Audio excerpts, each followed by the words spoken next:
Magandang araw mga kaibigan. May mga naobserbahan ako ng mga wala pang pamilya na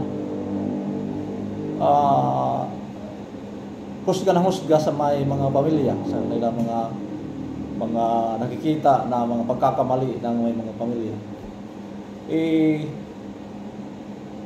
Dapat kayong magdahan-dahan yan.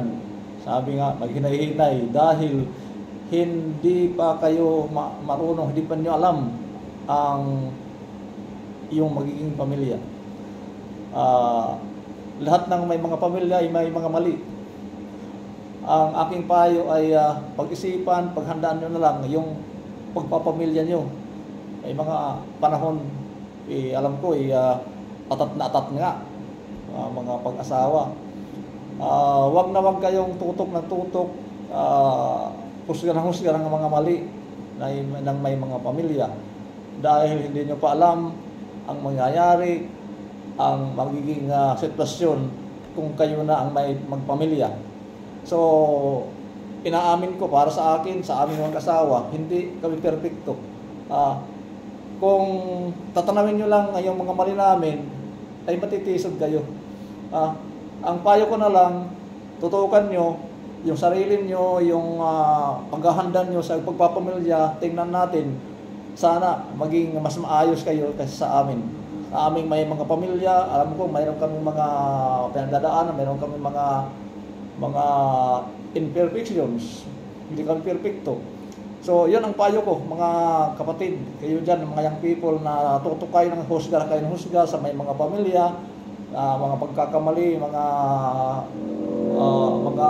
negative sides sa amin na may mga pamilya.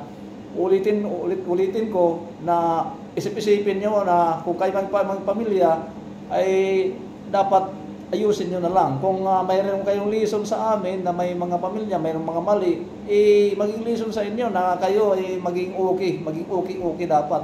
So yun lang po mga kaibigan, dapat ganun ang ating ang iyong pag-iisip na dapat isipin nyo na kung ako kaya dapat mayroon kayong pag-iisip ba na kung ako yung nasa sitwasyon nila. Lalo sa aming mga pastor, marami kaming mga nasikaso, marami kaming iniisip, marami kaming responsibilidad.